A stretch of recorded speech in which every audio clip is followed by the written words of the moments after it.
National Model 40 Speedway Roadster 1911.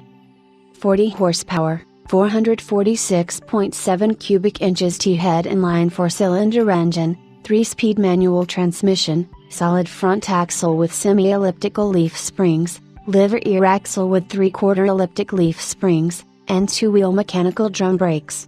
Wheelbase, 124 inches. Like a number of other automobiles, the National sprung from electric roots. The National Automobile and Electric Company, of Indianapolis, Indiana, entered the field in 1900, adding gasoline models, a light twin, and a 16-horsepower 4 in 1903.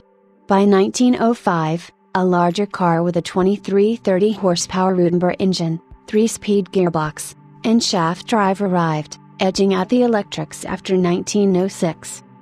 The company president, Arthur C. Newby, was one of the founders of the Indianapolis Motor Speedway, so Nationals went racing early. In 1905, a National won a 100-mile endurance race at the state fairgrounds, and with the Speedway opening in 1909, the company frequently raced on the dirt oval. For the inaugural 500 in 1911, the first brickyard race, National fielded a 3-car team, one of which finished 7th. The year 1912, though, was National's year. Joe Dawson drove one to a splendid win, averaging 78.22 miles per hour. It was the last time a fully stock car would roll up such an achievement, and it was the end of National's competition, too. Despite winning road races in Illinois, California, and the Los Angeles to Phoenix Cactus Derby, management pulled out of racing at the end of the year. This National Roadster, a veritable twin to the car that won the 1912 Indianapolis 500, was discovered in a garage in Atlanta in the early 1950s. O.A. Oatcoher, a Landis, North Carolina, textile manufacturer and car collector, had it restored by the Allen brothers, completed in 1957. Coher had a small museum and displayed the car for many years before he sold it to Harold Coker in 2004.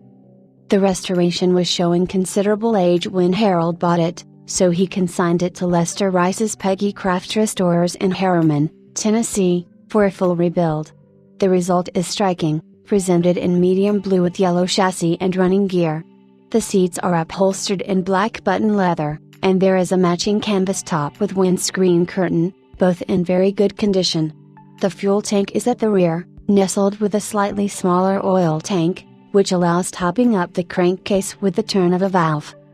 The brass lighting, head, side, and tail, is by Gray and Davis.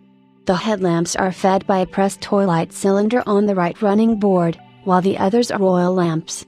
The only instrumentation consists of a pressure gauge and a dashboard clock. A brass bulb horn is mounted on the right splash apron. The Big T-head engine, with cylinders cast in pairs, has a dual ignition system, magneto and battery, and 2 sets of spark plugs. Tires are 34x4 BF Goodrich Silvertown Blackwells on V-mountable rims. There are dual spare tires at the rear. The National remained in production through 1924. This car, however, is one of the last from the make's competition era. With its racy lines and distinctive radiator, it looks fast, and it is fast. Whether in vintage racing, on the show field, or on tour, it will give immense satisfaction.